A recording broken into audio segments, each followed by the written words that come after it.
Ampuliriza omulungi, nkwaniriza mu katabo kaffe nketta mu bizinga. Bwe twafundikirira ekitundu kyaffe ekyayita, nali mmaze okubeera nga nkyaliwo munywanyi wange Kakolobooto eyajja n'omwami omulala Kakundiiri, era abaali bantegeezezza nga bwe baali baweereddwa eddimu ery'okubeera nga bafufuggaza bafune eddiba ly'empologoma eryali ery'okutonera omugenyi omukulu eyali asuubirwa. Newankubadde nali eby'okuyigga mbiggyeemu omwasi era nga nabisuula muguluka, nasendebwasendebwa era munnange oluvannyuma ennyo nga mmaze okukkiriza okubeegattako, twolekera gye twali tusuubira omuyiggo gw'empologoma gye zaali zitulagiriddwa, era mu kkubo we twasangiriza munywanyi wange Zinkunya eyagezaako okumbagulizaako n'okuntegeeza ku byali bibatuuseeko mu mulimu gwabwe ogw'okukola oluguudo, nga butya bwe baali basobodde okusala omuti ne bagukuba ennume y'ekigo, naye ebyaddirira omwali n'ebintu ebyayogera bye bataasobola kumanya, omuti ne gusobola okwezzaawo.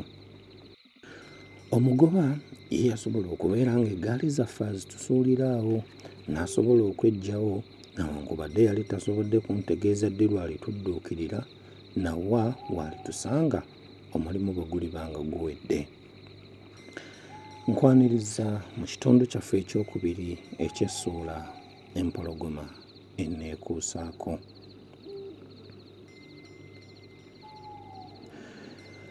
Zinkunya ng'amaze okuntayirira obutagenda alemeddwa, ate nga nange nnemeddwa okumumatiza lwaki sisobola kufuuka kaasa, yanyeenya omutwe n'agamba,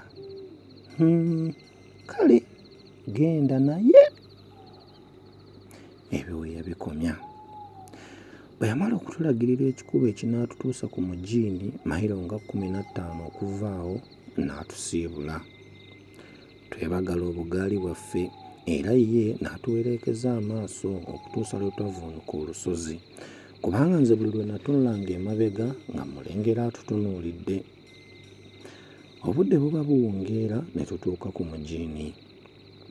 Gwali gwa kiteeteeyi gwa bbaati, era ng'awo mu kye twandiyise ng'oluggya waliwo entuttuuli y'enku ne twala tugendewo ebintu ebirala.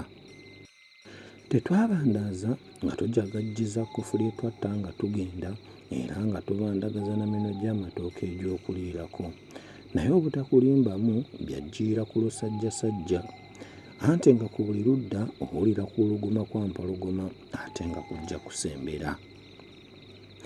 Tuba tukyafumba ne njagala neetooloola enju ndabe emmanju neeyambe. Munnange twagatunulaganya na mpologoma. Singa yali muntu nandirowoozezza nti yali azze kutuketta ng'awuliriza bye tuteesa bw'ogeraageranya ne bye twaliko enkeera.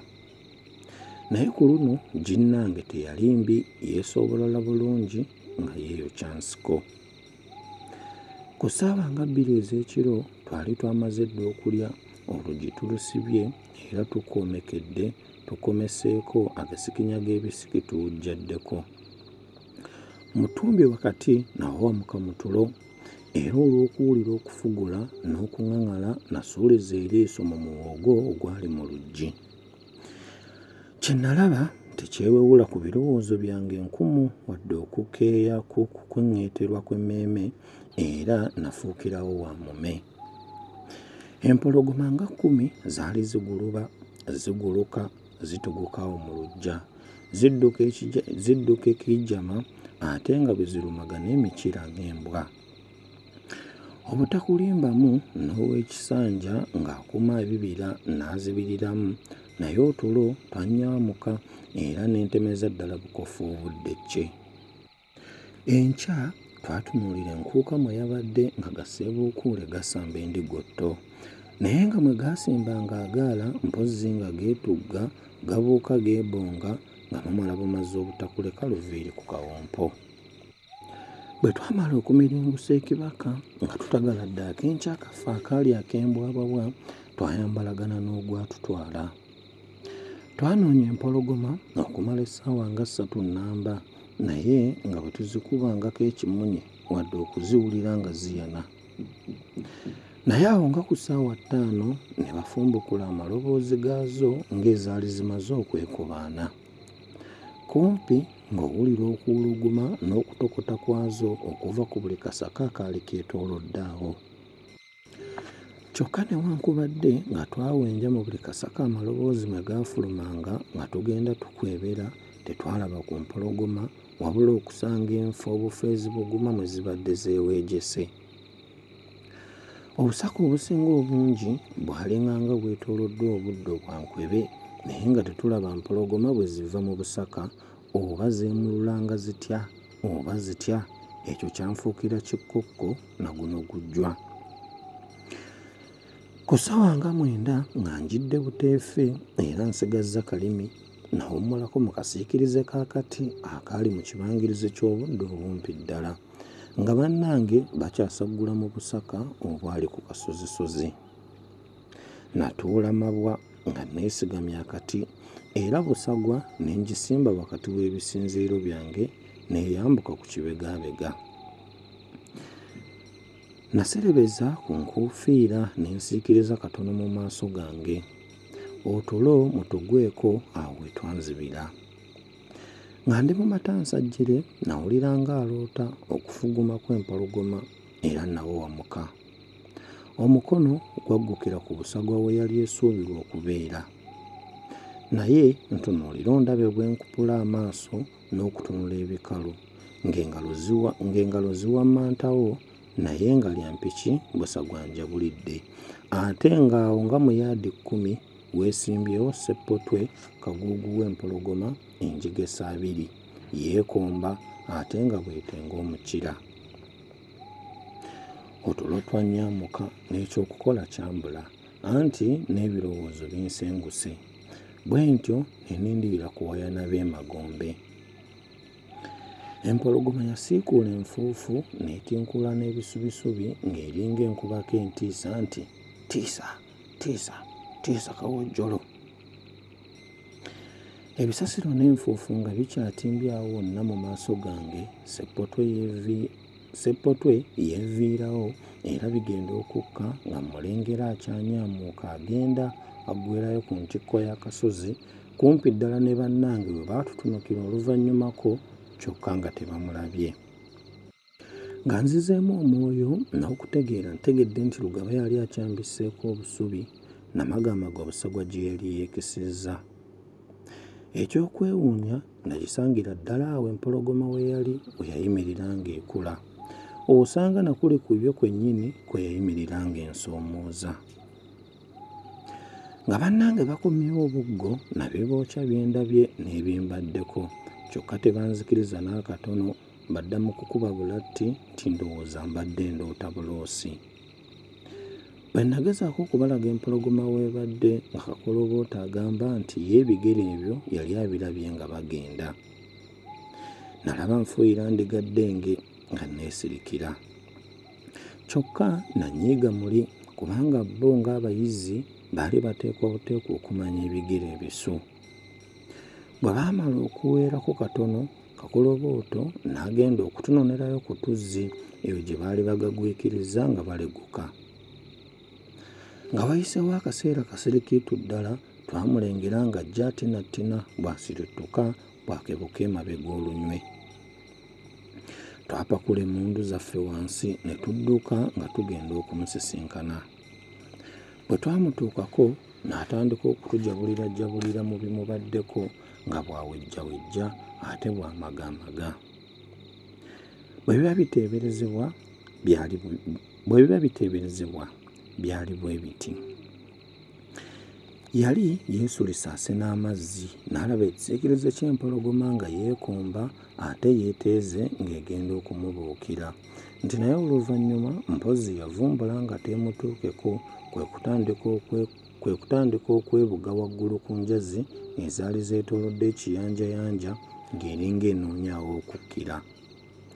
Mu kaseera ako Kakolobooto yabbulira omutwe n'agyolekeza omugemerawala gwe yali ayegese ku jjinja, nti naye aba agenda atya okutegula emmaaso, empologoma kwe kwebikka emabega w'enjazi n'ebula, ne Kakolobooto kwe kuwenyuka nga dda. Ko ye nti, eri si mpologoma basajja bannange, si mpologoma n'ekintu kirala. Amaaso gonna matwakaavu bwe twa twa twa. Kata mugambe nti Kasonso kubanga yampakanya nnyo ebya Swakaba. Aba akyayogera ne tuwulira empologoma ng'eringa etusoomooza oba etubaguliza nti nzuuno ndi wano. Yakaabira mu kasaka akatuli awo mu maaso era nze ebyenda byantabuka. Nasaba bannange empologoma zeeyo tuziveeko tugende tunoonyeeko awalala. Ko bo nti bwereere.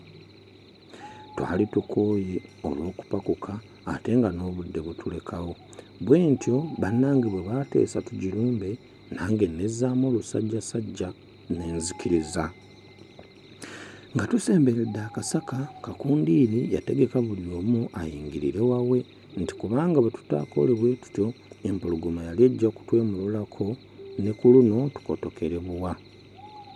Natya nga tuyinza okuteebagana era mbangezaako okumunnyonnyola yeefubitika bwefubitisa kisaka wakati waakyo ddala n'atulagiriza omu ku ffe ayite erudda waakyo era n'omulala bw'atyo.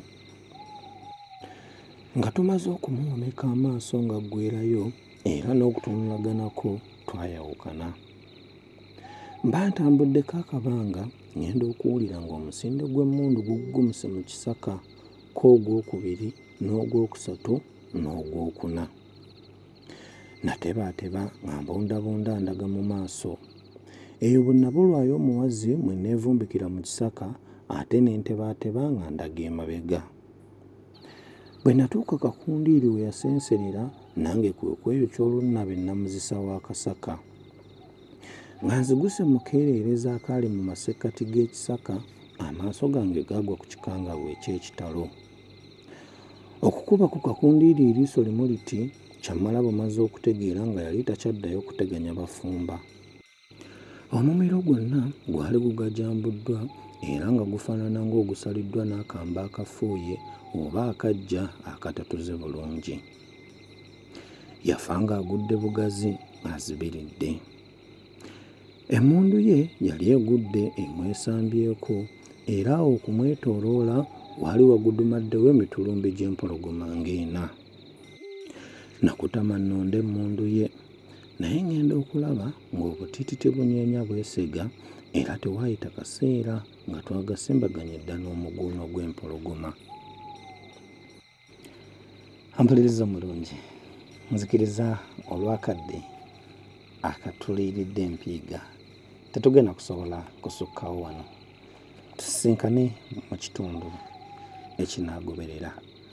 Tukyali mu Nketta mu Bizinga. Kawandiikibwa mukadde waffe Edward Namutete Kawere. Akuume atakuumira mpeera.